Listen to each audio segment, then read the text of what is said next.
एक बार राम जंगल में गया हुआ था। चारों ओर सुनसान उस बेबान जंगल में हवाओं और पेड़ों के झूमने की ही आवाज आती थी। राम डर गया और जोर से चिल्लाया, भूत भूत भूत। उसकी आवाज पहाड़ियों से टकराकर लौट आई और उसे सुनाई दिया, भूत भूत भूत। राम सचमुच डर गया और उसे लगा कि सच में भूत है।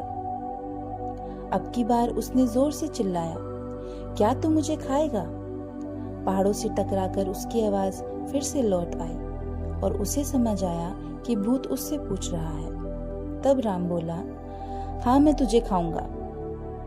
यही आवाज जब फिर से उस तक लौटी तो वह बहुत डर गया और घर भाग गया। घर आकर उसने अपनी माँ को सारी बात कह दी। माँ उसकी नादानी समझकर बोली, बेटा अब की बार जंगल में जाओ तो उस भूत से कहना, मेरे प्यारे दोस्त मैं तुझे प्यार करता हूँ। दोबारा जब राम जंगल में गया तो चिल्लाया, मेरे प्यारे दोस्त। पहाड़ों से उसके शब्दों की प्रतिध्वनि सुनाई दी और राम को लगा कि इस बार भूत उसे डरा नहीं रहा है। फिर वह बोला, मैं तुझे प्यार करता हूँ। पहाड़ों से यही बात फिर से टकराकर लौट आई तो राम खुशी से नाच उठा। घर आकर अपनी माँ को उसने सब कुछ बताया तो राम की माँ ने उसे समझाया कि बेटा हर क्रिया की एक प्रतिक्रिया होती है। हमें कोई भी कार्य करने से पहले इस बात का पता होना चाहिए कि जो भी कार्य हम करेंगे उसकी प्रतिक्रिया भी होगी। इसीलिए सभी कार्य बड़े सोच विचार कर करने चाहिए। राम की माँ ने उसे समझाया कि तुम दिमाग को जो भी कुछ दोगे दिमाग तुम्हें बदले में वही देगा।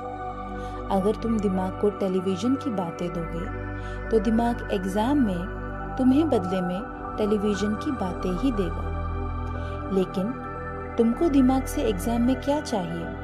क्वेश्चन का आंसर या टेलीविजन की बातें?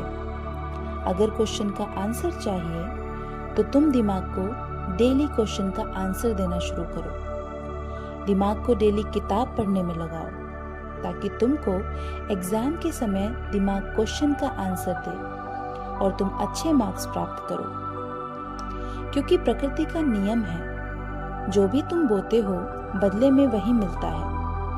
अगर तुम आम का बीज बोओगे तो प्रकृति तुम्हें आम का फल ही देगी। इसीलिए अगर तुम्हें लोगों से सम्मान चाहिए तो तुम्हें भी लोगों को सम्मान देना होगा। अगर लोगों से तुम्हें प्यार चाहिए तो तुम्हें भी लोगों को प्यार देना सीखना होगा। क्योंकि तुमने देखा, जो आवाज तुमने जंगल में लगाई पहाड़ों ने तुम्हें वही आवाज लौटाई। इसीलिए बेटा जो तुम्हें चाहिए तुम देना शुरू करो। हमारे गुरुदेव पंडित श्री राम शर्मा आचार्य जी कहते थे कि बेटा तुम जो बोओगे वही काटोगे। उस दिन के बाद से राम अपने हर कार्य को सोच विचार कर करने लगा। धन्यवाद।